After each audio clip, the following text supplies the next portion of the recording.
오전에 본문 말씀은 베드로전서 3장 21절을 보겠습니다. 베드로전서 3장 21절입니다. 물은 예수 그리스도의 부활하심으로 인하여 이제 우리를 구원하는 모형이 있고 침례라. 이것은 육체의 더러움을 제거하는 것이 아니라 하나님을 향한 선한 양심의 응답이라 그랬습니다. 오전의 주제는 물침례입니다. 제가 잠시 기도하겠습니다. 네, 물침례입니다. 자, 누구든지 복음을 듣고 성령으로 거듭나고 예수 그리스도의 피로서 혼의 구속을 받고 하나님의 가족으로서 이제 일단 탄생을 했으면은 가장 첫 번째 삶이 어떻게 내디뎌야 하는가 가장 중요해요.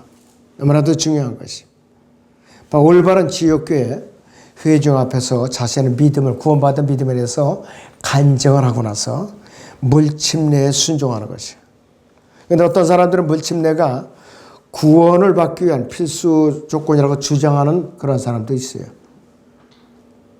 이 로마 카톨릭이라든지 그 다음에 그리스도의 교회 같은 경우 물에 푹 잠겼다 나오면 바로 구원받았다. 도장 찍듯이 이렇게 주장하는 그런 교단도 있는데 잘못된 것이죠. 자, 근데 성경은 반대로 가르치고 있어요. 일단 주님을 영접해서 성령으로 거듭나고 혼의 구속을 받아서 먼저 영적으로 예수 그리스도와 한 몸이 되어요. 성령 침례를 먼저 받아야 되는 거예요. 그건 내가 느끼는 것도 아니에요. 내가 주님을 영접하는 그 순간에 영적 침례가 동시에 바로 이루어져요. 성령의 전이 되면서. 그리고 나서 물침례에 순종하는 거예요. 근데 사람들은 반대로 가르치고 있어요. 그런 사람들은 어떻게 되나? 지옥 가죠. 지옥을 간다 이것이. 그래서 이 물침례는 논란이 많았던 주제 중에 하나이고 많은 사람들이 유아 세례를 받았다가 구원을 받고 나서 침례에 순종해서 이제 재침례 교도들이라고 불리는데 많은 사람들이 수만 명 이상씩 학살을 당한 거예요. 이 침례 하나 때문에. 동시에 우리가 꼭 알아야 할 주제 중에 주제입니다. 이 시간을 통해서 우리는 물침례에 관해서 하나님의 의도가 무엇인가 온전히 이해하고 성경적으로 가르치며 절대 순종을 해야 됩니다. 이번에 침례에 기회가 없어 순종하지 못한 분들도 다음에 제가 빠른 시간에 기회를 다시 마련해 드리겠습니다. 그래갖고 이 침례는 받았는데 아직도 순종하지 못한 가족이 있다면은 제가 날짜를 잡아서 한번 다시 기회를 마련해 드리죠. 첫째, 물침례의 성경적 의미는 무엇인가 이거예요. 그래서 이 물침례는 거듭나는 것이나 죄사함을 뜻하는 것이 아니에요. 결코 관계가 없어요. 이미 발생한 일의 진상에 대해서, 즉 그리스도인 성령으로 거듭난 내적 변화에 대해서 어떻게 표현할 수 없으니까 외적으로 내보이는 것이 물에 잠겼다가 나오는 물침례예요. 내가 이렇게 예수도 함께 죽었다가 장사됐다가 셋째 날에 살아나신 것을 내가 외적으로 이렇게 여러분 앞에 보여드립니다. 그거예요 바로. 그래서 이 정수에다가 물을 몇 방울 이렇게 떨어뜨리는 거, 그걸 갖다가 이제 세례라고 그러나 적수례라고 그러죠. 이렇게 적시는 거. 그리고 어떤 사람들은 요단강 물을 특별히 떠다가 아주 단지를 일부러 사서 그래갖고 이제 세례식을 한다고 그랬고요. 아주 부풀어갖고 그렇게 받은 사람들도 있어요. 그래본들 무슨 소용이 있겠느냐 이거예요. 아무리 요단강물 비싼 비행기 타고 가서 길어 왔을지라도 할 거라 이거예요.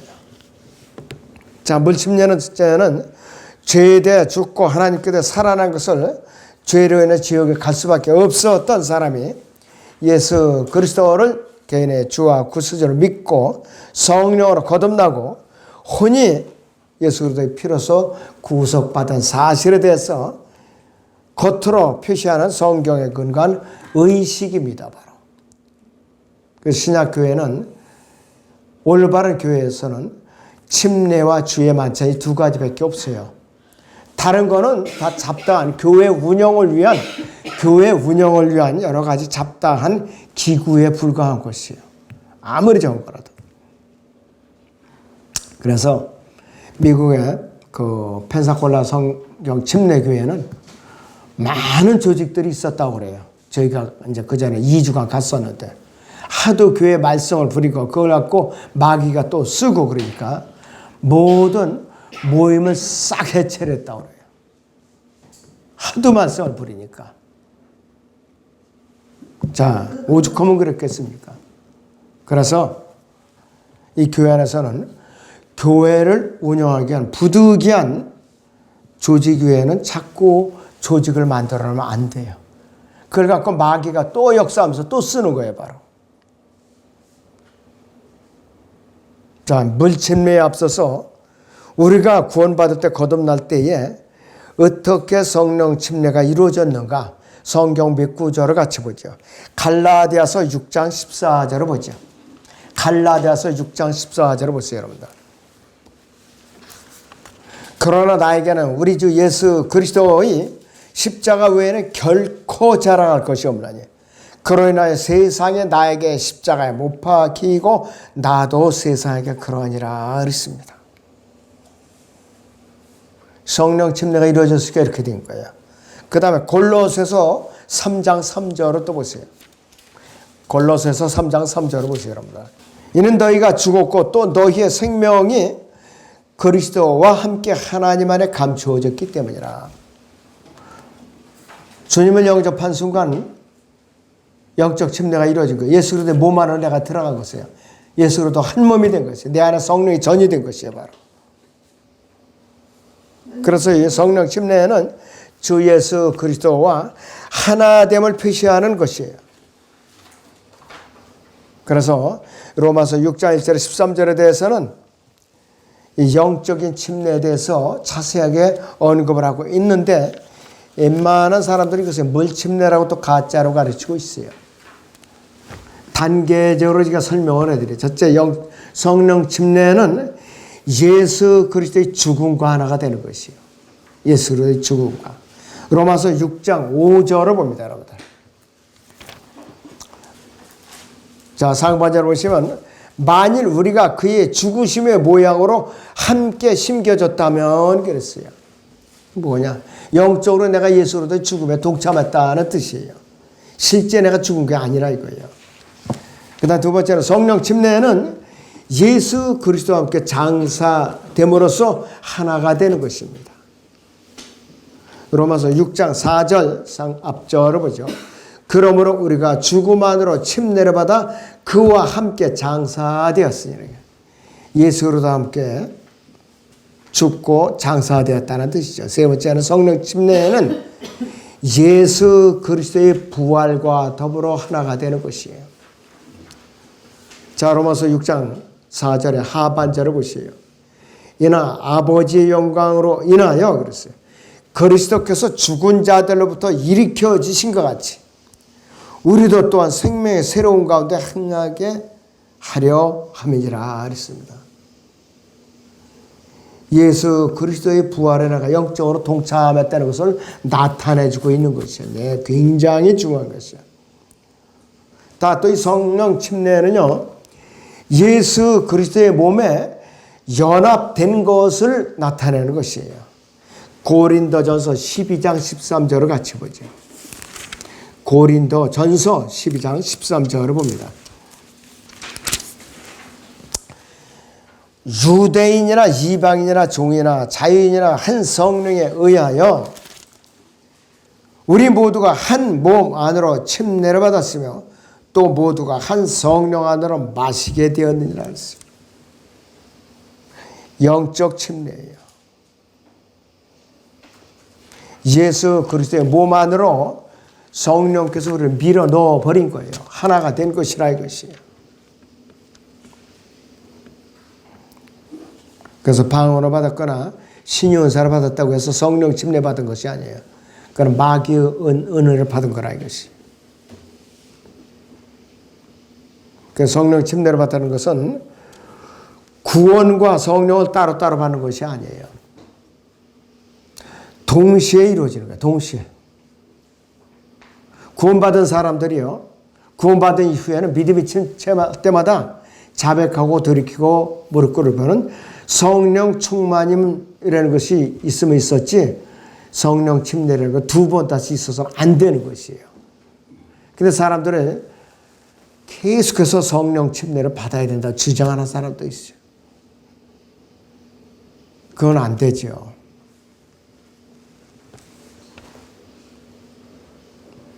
그래서 이러한 의미에서 구원받은 그리스도인이 받는 물침례는 이미 성령 침례를 받음으로써 예수 그리스도와 내가 하나 됨으로써 그리스도의 몸에 연합된 것을 외적으로 이제 증거하는 것이 물침례라 이것이에요. 그래서 이 물침례는 그리스도인이 공개적으로 신앙 고백을 하는 한 형태입니다. 하나님을 향한 선한 양심과 마음으로 살겠다는 믿음의 표시이고 순종의 표시이고 내가 그렇게 하겠다는 결심이에요. 바로 그것이 물침례입니다. 바로. 그렇기 때문에 아까 베드로서 3장 21절에서는 그렇게 말씀하고 있는 거예요.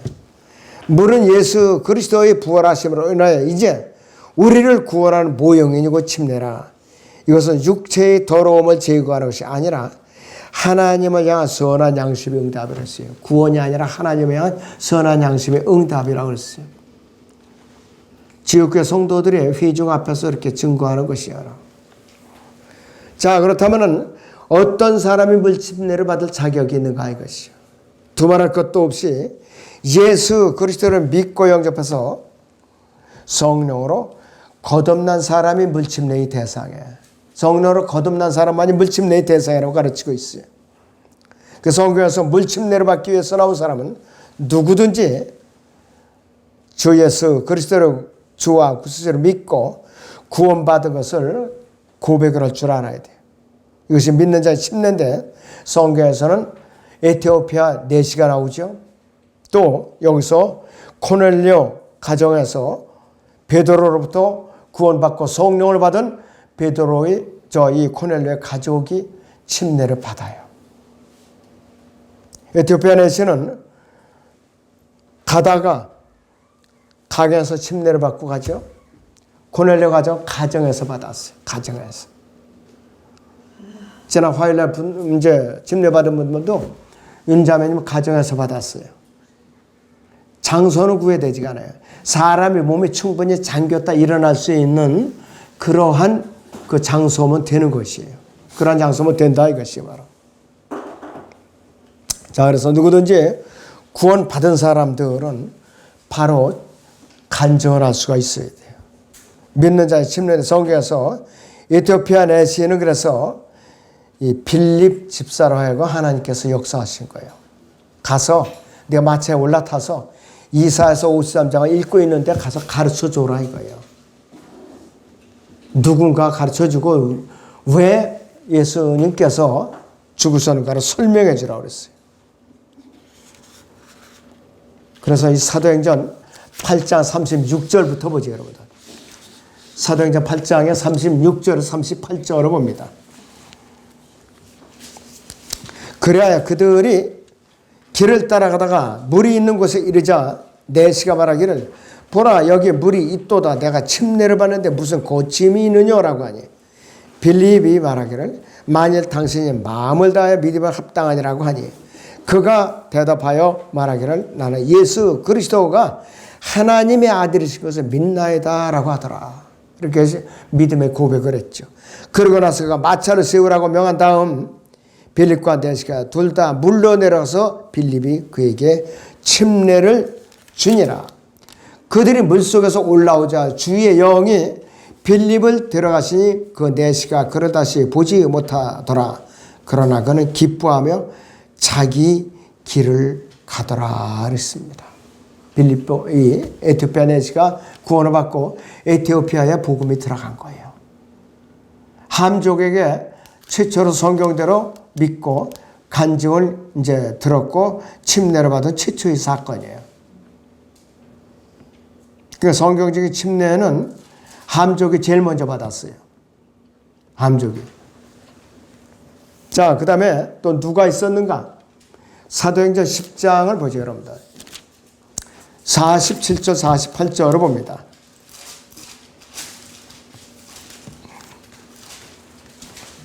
베드로가 코넬료의 집에서 그 가족과 거기에 모인 사람들에게 복음을 전하는 직대 이 사람들이 우리와 마찬가지로 성령을 받았으니 어느 누가 물로 침례를 받는 것은 그 말이요 하며 주의 이름으로 침례를 받으라고 그들에게 명하더라.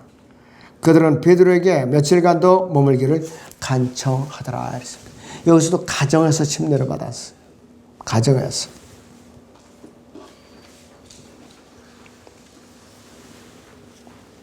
자, 그런데 누구의 이름으로 침례를 받아야 되는가 이것이요. 아버지와 아들과 성령의 이름으로 침례를 받죠.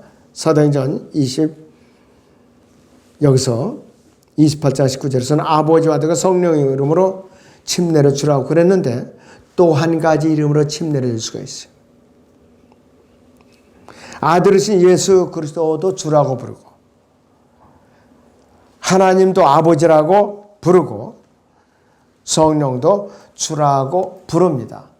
그래서 아버지와 아들과 성령을 이렇게 합쳐서 주의 이름으로 침례를 줄 수가 있습니다. 그래서 아버지와 아들과 성령의 이름으로 침례를 주거나 주의 이름으로 성령을 주거나 다 성경적인 방법입니다. 그런데 이런 게 있어요. 내가 주 예수의 이름으로 침례를 주노라. 이렇게 되면 앞으로 대환란 기간에 침례가 되어버리는 거예요. 대환란 기간에. 사도행전 2장 38절을 봅니다. 사도행전 2장의 38절.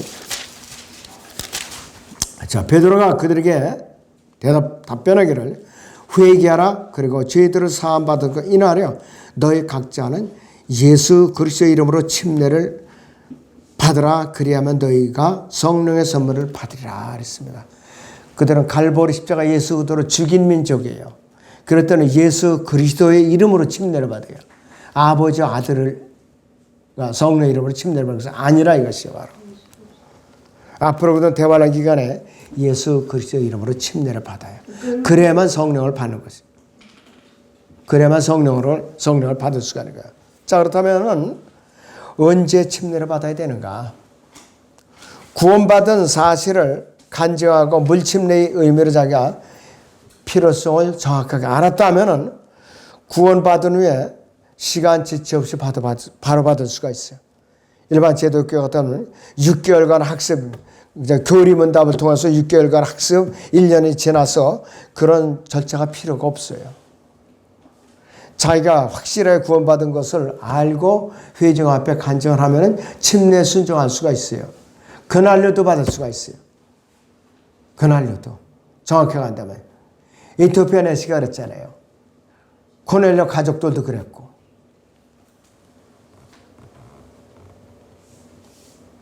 그 다음에 두아테라 성읍의 그 르디아 여인도 그랬고, 빌립보 간수도 그랬고, 그날 바로 받았어요. 그날. 그 다음에 누가 물침례를 줄 자격이 있는가 있어요. 물침례는 지역교회와 연결돼서 믿는 자가 받기 때문에 지역교회 안에서 수행되는 것이에요. 그래서 성경적인 신약 지역교회 회중 앞에서 구원의 간증을 확인하기 위해서는 대개는 이제 담임 목사가 시행을 하죠. 여기서는 이제 빌립 집사, 안수받은 집사에 의해서 했는데 만약에 상황이 도저히 안 되는 상황이라면은 먼저 믿은 성숙한 성도가 이 예수 주의 이름으로 침례를 베풀 수도 있습니다. 절대적으로 정해진 것은 아니에요, 그것이. 그렇기 때문에 연합으로 해서 만약에 이 수련회를 갔다. 동시에 몇십 명이 받는다. 그러면은 합동으로 다 이렇게 주의 이름으로 다 할 수가 있어요.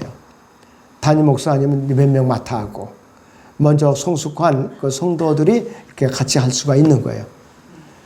만약에 침례를 한다면 만약에 100명이 됐다. 담임 목사 하루 종일해도 못 하는 거예요. 그거는.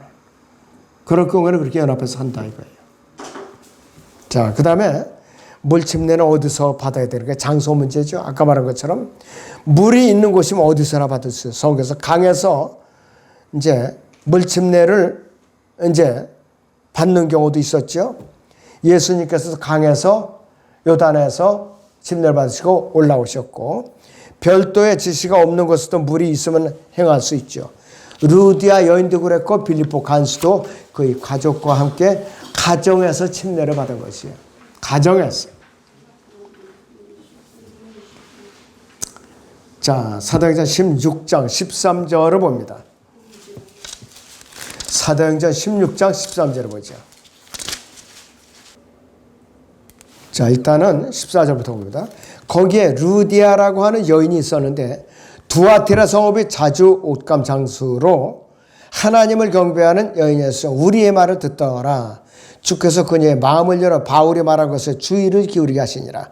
그래 그녀와 그녀의 집안이 침례를 받자 그녀가 간청하여 말하기를 당신들은 저를 주께 신실한 자로 여기신다면 저희 집에 와서 머무소서라고 하며 우리를 강하게 붙들더라 그랬습니다. 자, 그리고 여기에 또 빌립보 간수에 대해서 이제 보죠. 30절부터 33절까지 봅니다. 그리하여 그들을 데리고 나와서 말하기를 선생님들이여 내가 구원을 받으려면 어떻게 해야 하나이까라고 하니 그들이 말하기를 주 예수 그리스도를 믿으라. 그리하면 너와 네 집안이 구원을 받으리라고 하니라. 그리고 그들이 주의 말씀을 그와 그의 집안에 있는 모든 사람에게 전하니라. 그래 그가 그날 밤 같은 시간에 그들을 데리고 와서 그들의 상처를 씻겨주며 또 그와 그의 온 가족이 곧바로 침례를 받더라 그랬습니다. 집안에서 침례를 받은 것입니다. 집안에서.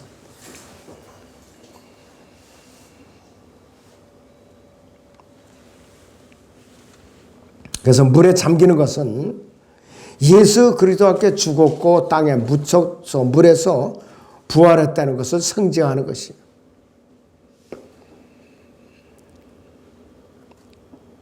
자, 그러면 왜 물침례 왜 순종해야 되는가?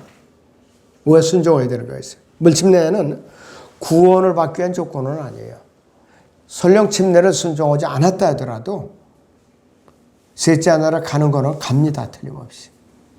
그런데 왜 그러느냐?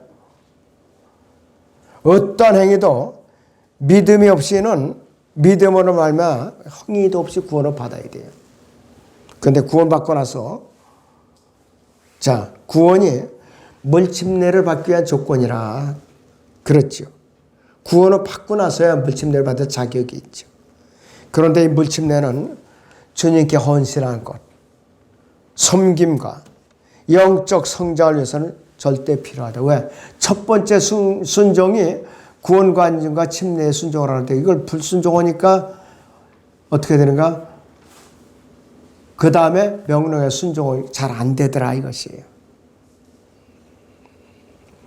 자, 누구든지 예수 그리스도를 따르는 것을 배우는 것에 앞서서 첫 번째 일에 순종하는 것이 침례에 순종하는 거라 그랬습니다. 첫 번째 명령에 순종하지 않는다면 그 다음 명령에 대해서 사람들이 순종하기가 힘들어요. 헌신하지 않는 사람들을 보세요. 아주 죽어라고 버티는 사람들은 언젠가는 주님께 등을 돌리게 돼 있어요.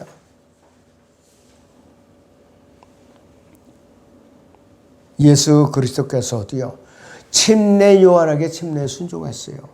침례 요한이 도무지 감당할 수가 없어요. 예수님을. 사양을 하는데 무슨 말이냐 이거예요. 자, 마태복음 3장을 보세요. 여러분. 어떻게 순종하셨는가.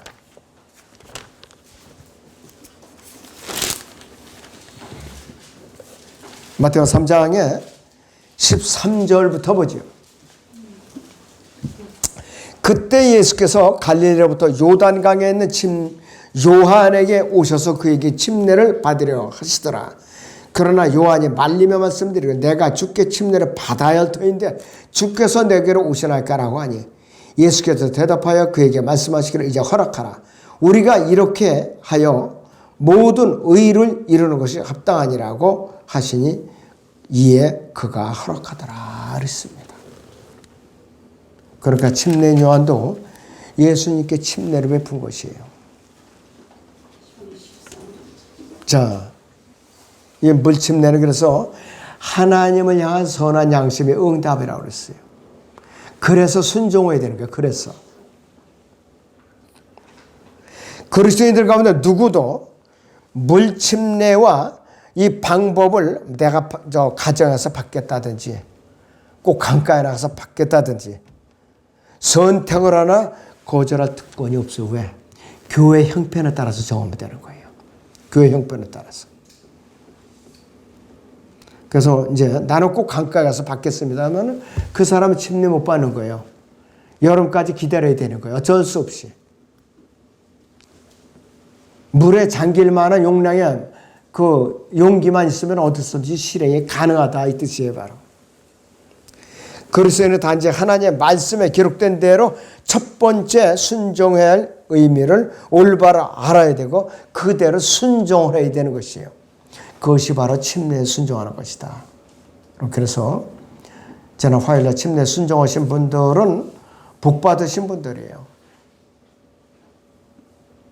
앞으로도 계속해서 침례에 순종할 분들이 이 교회 안에서 끊임없이 나오시기를 주님의 이름으로 축원합니다. 기도하겠습니다.